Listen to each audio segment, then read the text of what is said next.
from the Scripps Studios, this is 10 News. A tense scene erupts in Oceanside. Dozens of people marching in opposition to Islamic law. They face off with counter-protesters. Good evening, I'm Emily Thode. Vanessa Van Hefty has the night off. Today's protest is just one of dozens across the U.S. In Seattle, police arrested people after fights broke out. And new at 5, 10 News reporter Hannah Mullins is joining us from Oceanside. And Hannah, at one point things got pretty heated. USA!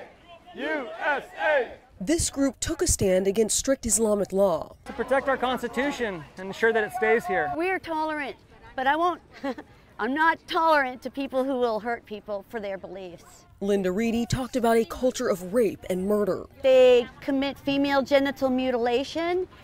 They allow little girls to be married to grown men. Then we heard from people protesting them. Immigrants are welcome here! Yeah, we're all against that. She thought they were anti-Muslim, and some are. I don't really understand their message. She's like promoting people that would kill her. As they crossed paths just feet apart, they kept marching and shouting louder and louder. There is no Sharia law in America. That's not a problem. Answer my question. The messages on both sides seem mixed. That's ridiculous. We're not racist. Police pushed them apart, and they took a counter-protester down. The shouting match continued as two Muslim men spoke about freedom of religion. It's in the Constitution. I noticed two high school students and a Navy vet stayed back to have a frank discussion. What is your biggest concern of what this march is for? Anti-Muslim. I don't. Others followed. All that stuff is on an extreme fringe. And they all agreed on freedom of speech. That's my opinion. I have a right to that in America. Hannah Mullins, 10 News. USA! USA! USA! Another march against Sharia law at the site of the San Bernardino terrorist attack. People held signs, they chanted, they yelled, and they waved the American flag. In December of 2015, 14 people were killed, another 22 hurt when a husband and wife, inspired by ISIS, opened fire at the Inland Regional Center. They were later killed in a shootout with police. 3 U.S. soldiers shot and killed today by an Afghan soldier. The attack took place in the Achin district. That's where the U.S. military dropped the mother of all bombs earlier this year. That was to wipe out an ISIS cave complex.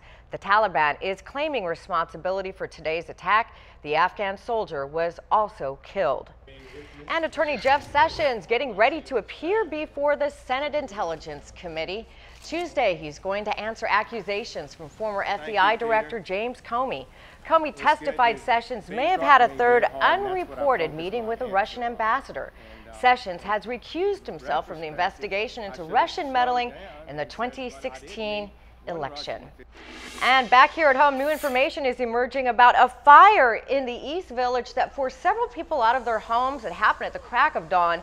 The scene unfolded on 19th Street. And as 10 News reporter Jessica Chen explains, investigators believe they know who started the fire. I was crying. I was hysterical. Christine Guerrero says she was so scared. The way it was burning, it looked like it was going to spark out to the next, and we're all old homes. She woke up to the smell of smoke billowing out of the house next door. Fire crews say it started in the backyard and traveled to the attic. That's all I kept thinking. All of us were going to go. The whole track was going to go because there was flames, fire flames. Fire crews told her and at least 10 other people nearby to quickly leave their homes on 19th Street. They were standing outside watching in disbelief. Just said, get your things, just don't get nothing, just go. That's all they said. Just get yourselves and go. Fire crews tell me they think homeless people might have started this fire. Now, I'm standing behind the house on this trail, and residents tell me they see a lot of homeless people back here, and they think they broke into the back of the house by crawling through that hole. We have such bad problems with the homeless. No one lived in the house. It took fire crews about 15 minutes to knock down the fire. It completely damaged the home's back, but no one was hurt. I was scared for all of them and all of us in the house. Christine says it was a close call. It's shocking because, it's a house that you've seen for 45 years, and all of a sudden it's burning like it's burning. In the East Village, Jessica Chen, 10 News. Still no word on what caused a brush fire to break out near a Walmart Supercenter in El Cajon yesterday. That right there, that's the scene from Sky 10. 13 acres burned along I-8 near Los Coches Road and Greenfield Drive. The freeway was even shut down for a bit. This morning, people reported flare-ups in the area, but fire crews knocked them down.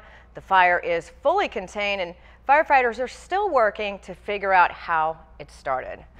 Turning now to our weather, June gloom is bringing some drizzle and some cooler temperatures to San Diego County. This is a live look towards downtown. We're seeing some blue skies. It looks a little hazy. Jennifer De La Cruz, our 10 News Pinpoint weather anchor, is talking about the changes. Jennifer. Yeah, we've seen June gloom for a while, but it looks like it's on its way out, at least for now. Still pretty overcast skies in Del Mar. If you're heading out to the fair tonight, we're going to see some patchy drizzle, so you might want to grab an umbrella and a jacket. It's going to be a little bit chilly out there as well. Our temperatures will be in the low 60s starting just a couple hours, and they're going to hang out there all night long before warming back up tomorrow. Temperatures for the rest of the county: 64 degrees in San Diego, 62 in La Jolla, 65 in Kearny Mesa, and 71 in Poway. We are way cooler than we were yesterday by 11 degrees in El Cajon, 11 degrees in Poway, and 8 degrees in Kearny Mesa. We're going to continue to see some patchy drizzle overnight into tomorrow and some cooler temperatures before we're going to start to see more sunshine moving back in. Your evening planner on the coast will be at 64 degrees with some clouds by 7 o'clock tonight. Cloud cover is going to increase as we head further into the evening hours. Your inland areas also going to be a cloudy night as well. Overnight dropping down to 61 degrees on the coast with some patchy drizzle and that cloud cover. Mountains a little bit more clear, but the wind gusts will be coming from the west up to 40 miles per hour and 45 miles per hour for your deserts. I'm tracking when the sunshine is going to return coming up in your 7-day forecast. All right, thank you so much, Jennifer.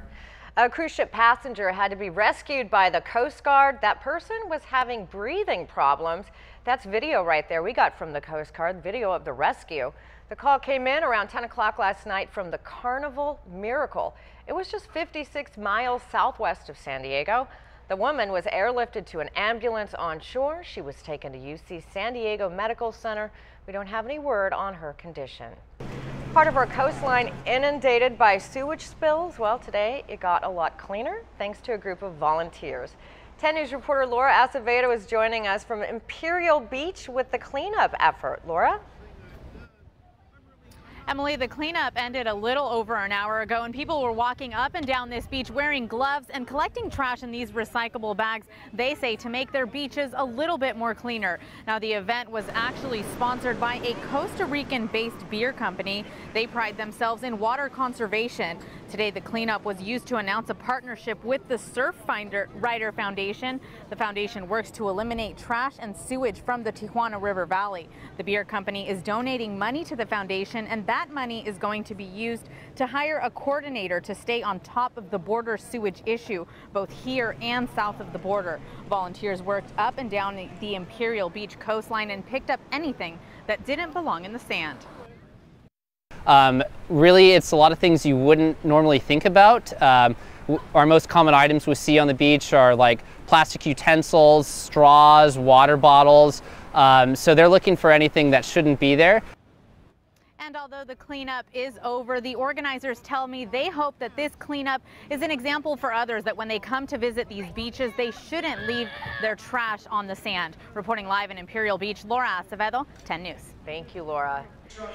And speaking of polluted water, San Diegans giving people from the San Diego Water Control Board an earful today. About 100 people showed up for an environmental symposium. The hot topic, the Tijuana River contamination. Imperial Beach residents told 10 News if the problem isn't fixed, things are going to get a lot worse. Humans will start dying and not just be rushed to the hospital getting sick or have lung infections. The Border Patrol won't just be going to the hospital, they will actually be dying from their exposure. The Water Board says they are open on ideas, or two ideas that is, on how to fix the problem. And San Diegans also rallying for clean energy today. Residents and local leaders got together at City Hall this morning. They're calling on Mayor Faulkner to move forward with the city's climate action plan. The plan aims to have 100% clean energy in San Diego by 2035. This all comes after President Trump's decision to pull out of the Paris Climate Agreement. That's why we're here today, to show that the state of California and the city of San Diego can continue to take action on climate, and we can, if the White House fails to lead on this issue, that we can step up and do it. City Council approved the Climate Action Plan in December of 2015. Little Italy looked more like a racetrack today. Local students competed in a soapbox derby. Today's event was part of the STEAM Festival. 10 News photojournalist Armando Aparicio captured the sights and sounds. This is our big STEAM Festival and soapbox car race. STEAM is science, technology, engineering, art. So the rules are, there's like a yellow line and you have to stay, 2 drivers have to stay between your lines, and if one driver goes there, they lose, they're disqualified. So they design the cars, and then they build the cars, and we have a lot of adult participation too in painting and putting them all together. Lane number 2, here they come. I loved it. I would go after school every Wednesday working on the cars with a bunch of other people. It was really fun. I enjoyed it a lot. They had to go through the little training, get their little driver's license, and then they get to go. I was like, I hope nothing bad happens. It was fun, but I did crash, but it was still really cool driving the car. They're really easy to use and learn, and I think anyone who wants to try has a good shot as being like me.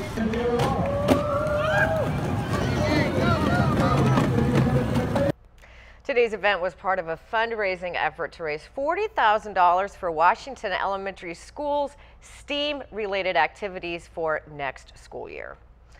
A naval combat ship is now named after Gabby Giffords, the former Arizona Congresswoman nearly killed in a 2011 shooting.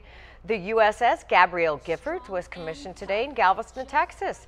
The Littoral Combat Ship is designed to navigate in shallow coastal waters, detecting mines, quiet submarines, and fast boats.